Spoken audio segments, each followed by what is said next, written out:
In her long career in the Senate, Judith Zaffirini has become respected by everyone in the lawmaking process. State Senator Judith Zaffirini is making history again. She was the first Mexican-American woman elected to the state Senate in 1986. And after this weekend, she will become the first ever woman to serve as the Dean of the Texas Senate. Her work ethic is legendary. Known for being the earliest to arrive in her office, she sets a remarkable example for all of us. It's become a bit of a tradition for the longtime senator. Being the first Hispanic woman elected to the Senate is only one of the records she's broken during her 35 years. Now heading into her 11th term, and the Laredo Democrat has never missed a single day of work.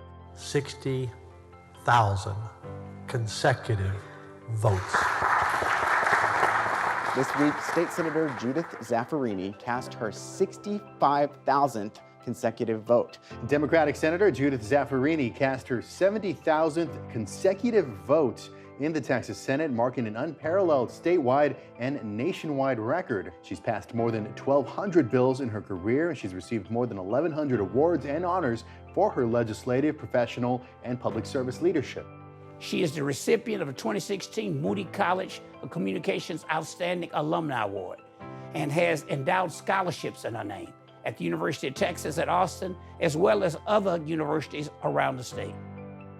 I'm convinced that the only thing you love more than the University of Texas is your wonderful family and playing with your grandchildren. Congratulations, Marcy. I love you. Hug and horn. She's been immensely valuable to anyone who's been president of the University of Texas in recent years, and certainly was for me during my time. Congratulations, Dean Zaffirini, on this well-deserved honor. Your pioneering spirit, dedication to tradition, and exceptional leadership continue to inspire us all. Congratulations on being honored with the Shirley Perry Longhorn Citizenship Award. I cannot think of anyone more deserving of this recognition than you. During my time, she became a great friend, and I'm delighted to see her honored by this Shirley Perry Award. Shirley would be pleased. Here's to many more years of making a difference.